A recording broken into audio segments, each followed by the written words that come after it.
کم کم بنوشی نه که من دیگه چیکار میکنم در خونه چی نمونده که جوری همین بد مرزی تر نه شگر میگی نه توبه میگی نه توبه اون از اومد میگی نه خدا میگی مقصد نم خیلی میکرده گشت اینا در خونه یگم برکت نمونده در خونه یگم برکت نمونده یا بزن بود اما بزن نیومده اینا زنک سو وقت میگه یا رشته بیار ما کورخت میکنم کورخت دیگه میگه دست خواب رو میبره رشته رو میگیرم کدام یک کدام دو گفته دختان میگیرم کوکره زدن میگیرم چهارم کوکره زدن که بچهش میگه دادا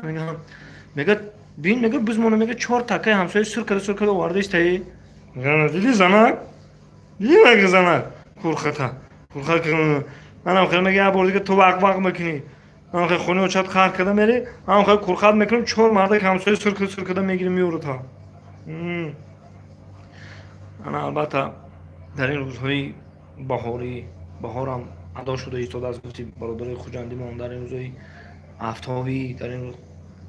درآمدی تابستان ماه شریف رمضان دهه رمضان اینا عید اومده ایستاد از در این روزهای عید مبارک بادتون میگم پیشکی عیدتون مبارک شوه وقتی که من کودک بودم میگفتم که عید نوتون مبارک ما آمدیم عینورک ماشین من در بهارک یا تخمک حوارک میزنیم پرق هم خیلی میگفتیم با او خاندار تخم بسیار ماده همین تخم این رای بود همین شیطان تپه میگفتیم در گذر ارومان شیطان تپه بود در این طرف دهنی مغازین قشلاقی کلام بود اون طرف گذر اورو میگفتیم شیطان تپه این طرف دهنی مغازین قشلاقی موقع سنتری سانتودا انا روستیگم همونجا تا ها زیرا چونونم تخ جنگک میشه این پیشکی من شما دا وعده میکنم خدا نکشم اگر نصیب کنه روزی عید ما میرم سیونکا میکنم نگاه چقدر تخ جنگ میشه تهوی دارم انوار دودرش اکبر بچهش محمد و یا همین نمیدونم تخمه که جمعه آیسان تیار میکنن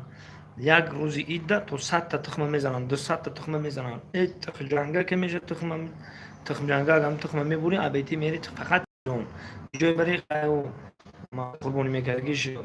افطار میکردگیش عدل نیوم آن روزای ایده فقط تخ جنگ نصیب ما برایش موسیون کم میکنم